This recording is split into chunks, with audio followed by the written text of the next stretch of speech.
What is up, everybody? Welcome to the Joe Kilgallon podcast. I'm your host, Joe Kilgallon, going solo this week. I got some birthday thoughts. That's right. My birthday was just a couple days ago. I'm getting old. I got some birthday thoughts. I got a lot of thoughts. I'm gonna mess with you guys for a little bit here. Side note, the Patreon is gonna have some new content on last week's episode of the podcast.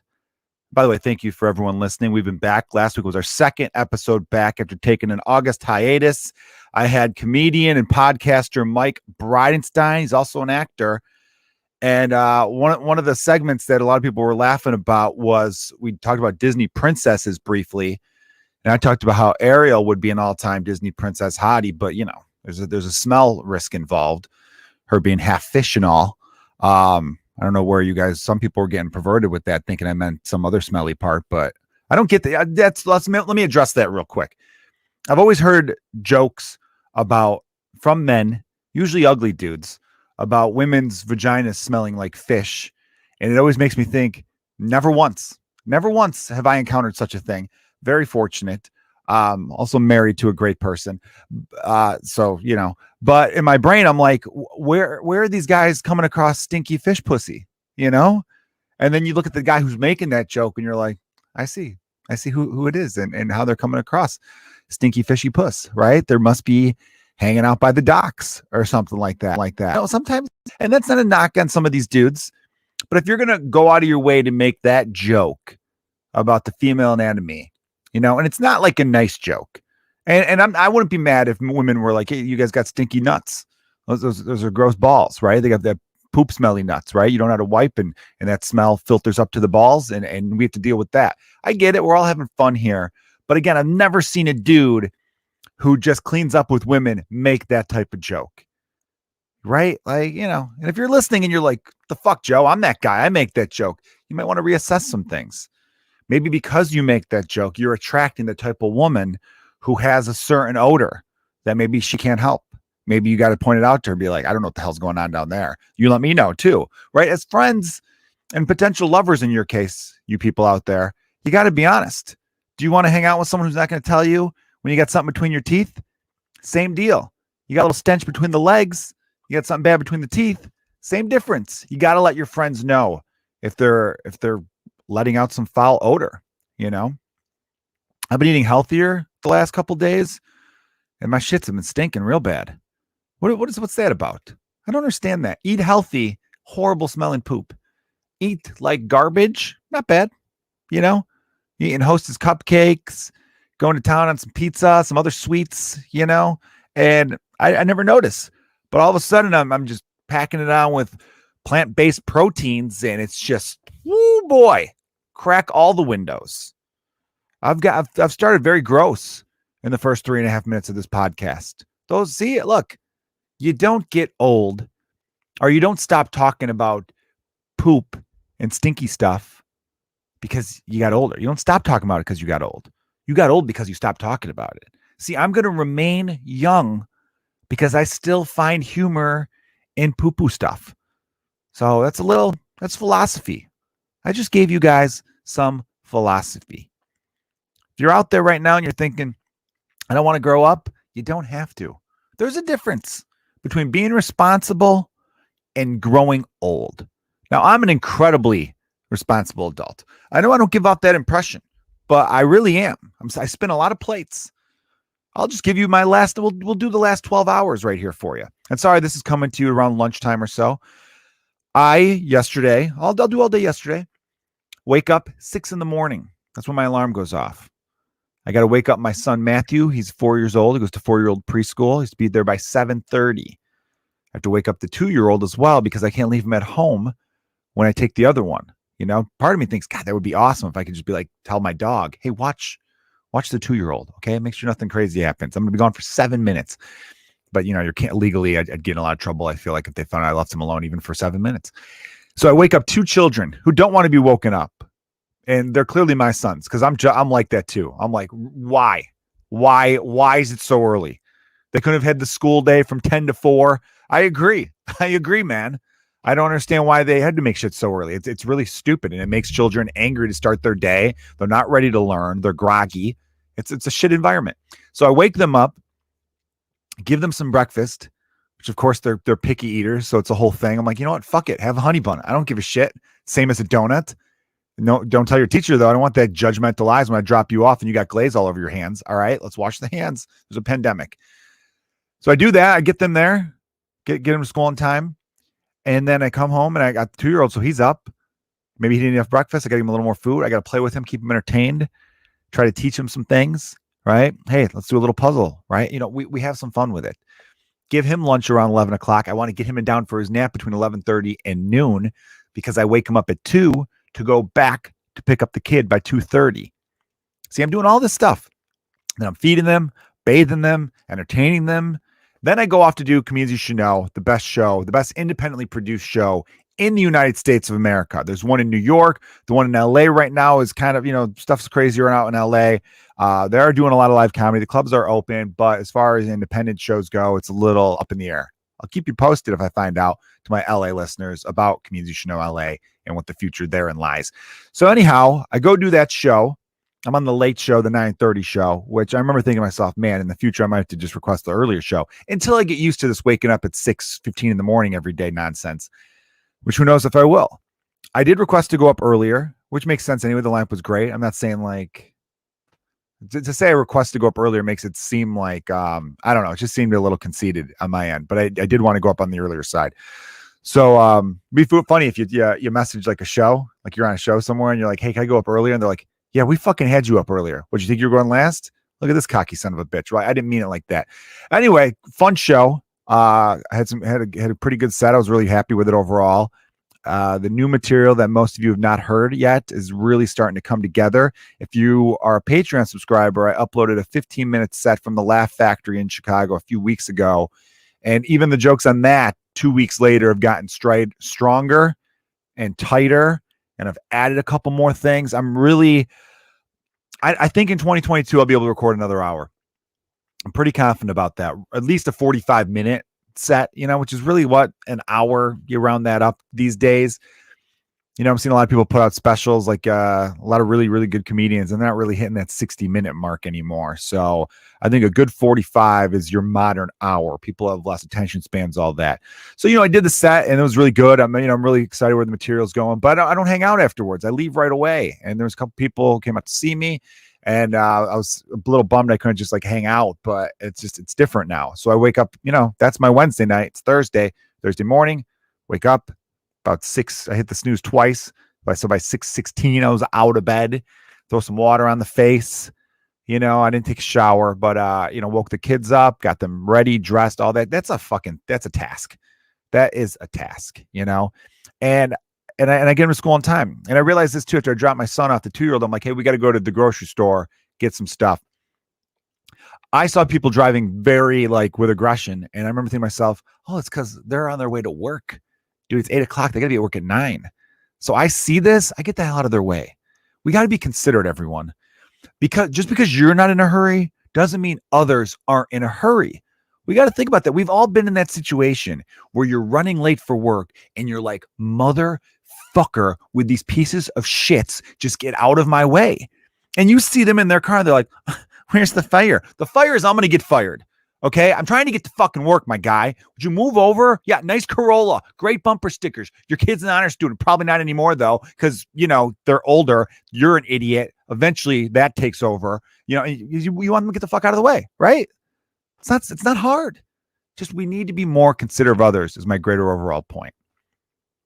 Now, because I do all that, I mentioned everything I mentioned right now is not to be bragging or anything like that. I mention it because it shows that I am a responsible adult.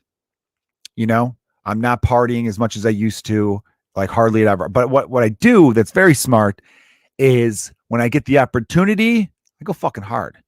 I go goddamn hard, kids. I'm remembering though, got to hydrate. That's the key to fight the hangovers. Because if you're going hard and you're not hydrating, you're just a fucking idiot.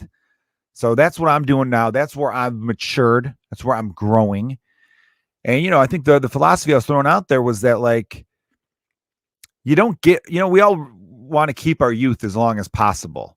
But then people tell you got to grow up. No, you got to be responsible. You don't have to grow up. You should still laugh at fart jokes if they make you laugh, if they make you smile. You should still, do the stuff that you did. You know what I mean? I got a lot of friends who are huge in the world of pro wrestling. They're big wrestling fans. I encourage that. Be the old guy there. Have gray hair. Do it. Whatever makes you happy. Don't think you've outgrown anything.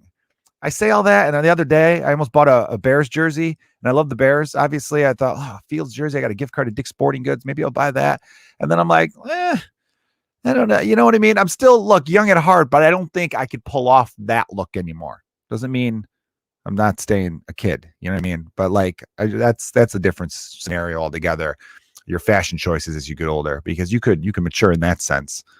I just think being mature and being responsible could be different. I mean, some people think, no, being mature is being responsible, right? Like, I get that. I get that. But in the same regard, you could be responsible as hell, get your kids to school on time, feed them, do everything I just said, be a good friend, be a good husband, all that kind of stuff, and still be a silly motherfucker. That's what I'm realizing with age. I always get a little depressed after my birthday, not on the day of or anything like that, but a few days that follow the birthday. And I don't know if you guys listening are like this too. Let me know I'm not alone if you can. But it's because you start to think, wow, the age I just was, I'll never be that age again. And then it just reminds you, yeah, we're going to die. We're all going to be fucking dead. I know, I just got dark. All the poo-poo material. Now I'm going into some dark stuff. But, I think you just got to accept that at some point. It's inevitably going to creep into your brain where you're just like, this is all, and it goes so fast. I think about my son, my 4-year-old and 2-year-old son, and I think they'll never remember a lot of these moments. Yeah, it's one of those things. I think though, accepting it though is a good thing in a regard. It makes life great because of that. I feel like I want to quote WandaVision right now. There was something in WandaVision where Vision, the character, for you Marvel fans out there, says something like something's beautiful because it has an end or something like that, But then I also think, wouldn't it be badass to live forever? I think if you live your life like you're going to live forever, that might be a key to it. I think, I don't know. I don't try to think about death too often because I just think you'd learn to accept it. I've met people who can't accept it. And it becomes a thing they like to circle back to in conversation. And you can tell it really consumes them. And because of it, they're not living life to the fullest, which is the regret, isn't it? So I just think to yourself, the quicker you accept the fact that, yeah, one day you won't be here, the more you could enjoy the time you have. And isn't that the key? It's okay to get sad and bummed out about it. I do every now and then too. I start to think to myself, man, I thought by 37 I would have done more things. But then I got to give a shout out to the people who achieve things late. I fucking love those stories.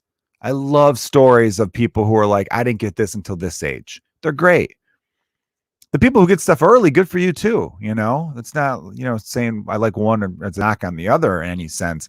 There's a comedian, Rob Christensen, who I know pretty well. He's a good dude, real funny guy. No, I actually don't know him super well, but when we see each other, it's, hey, Rob, hey, Joe, what's up? He is writing for the new Jon Stewart show that's going to be on Apple Plus.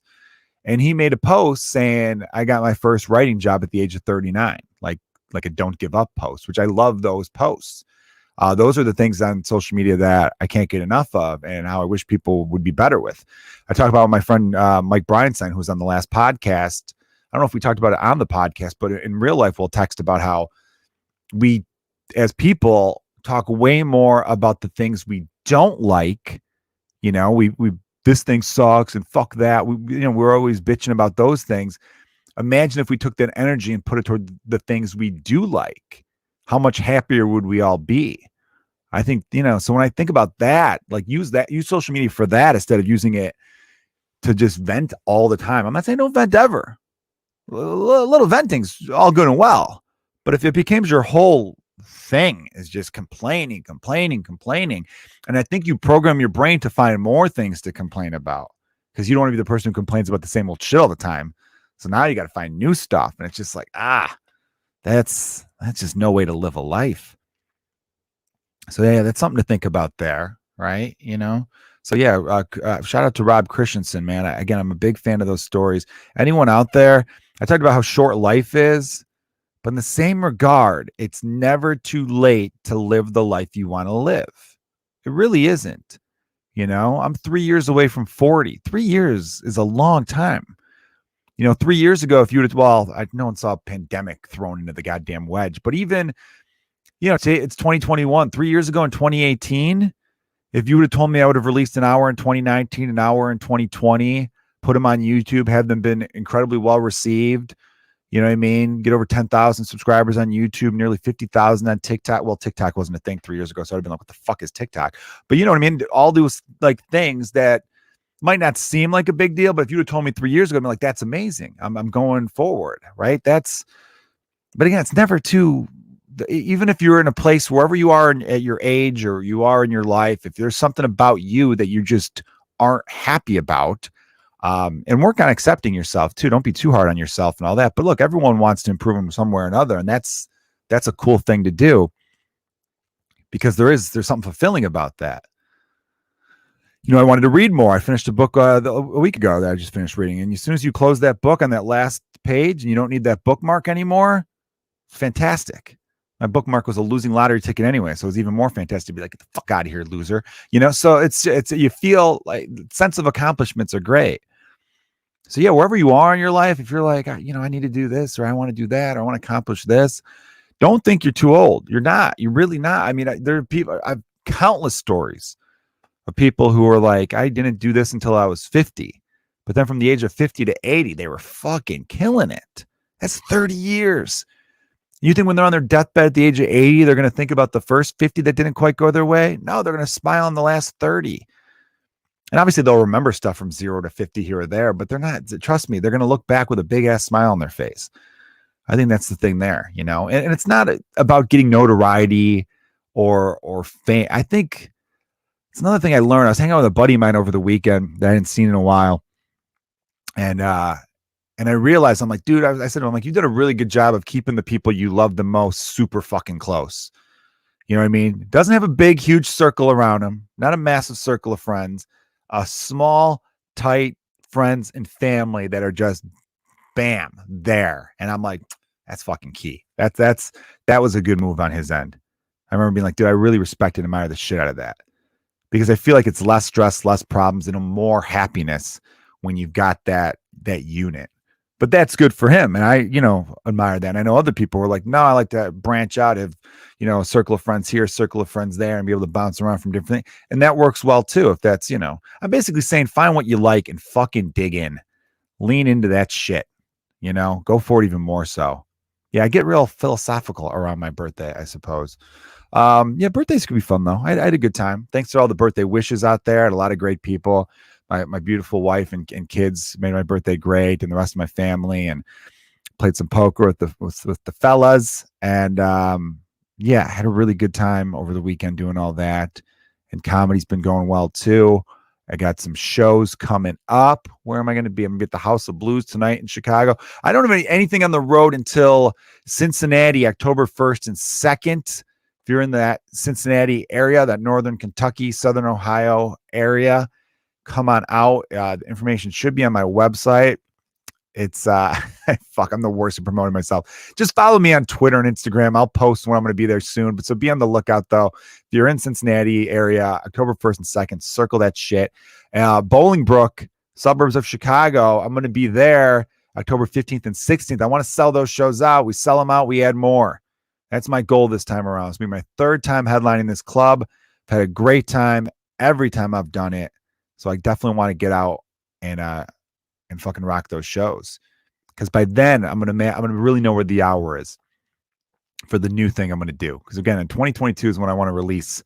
Couldn't release anything in 2021, so that broke my 2019, 2020 2 years in a row streak. But I got to keep pushing forward, right? Keep challenging myself as a comedian and all that good stuff. You guys are the best. Sorry, this was a short podcast. Again, I had the birthday activities that threw me off this week, because normally I'd been down to this routine, and then it's like, oh, what am I going to tell my family? I can't eat dinner with them that day, because I'm going to, so it was a whole thing. I figured I'd give you a quick 20-minute pod this week. I mentioned the Disney princesses thing. I'm going to talk to Mike Bryanstein. We're going to do some bonus content, which we might rank the Disney princesses. By the way, they're all overage. Any of you creeps out there wondering, like, some of those princesses are pretty young. They're all above 18. Okay. And in our world, we're ranking them from when we saw them as children. I was 7 when I saw The Little Mermaid or something like that. So it wasn't creepy that I was like, not bad. I like that. She's got a nice waist, that mermaid. You know what I'm saying? So, okay. You guys have been a lot of fun. Thank you for listening to the Joe Kilgallon podcast. Tell your friends, give us a retweet, subscribe to my channel on YouTube, Joe Kilgallon, youtube.com/Joe Kilgallon.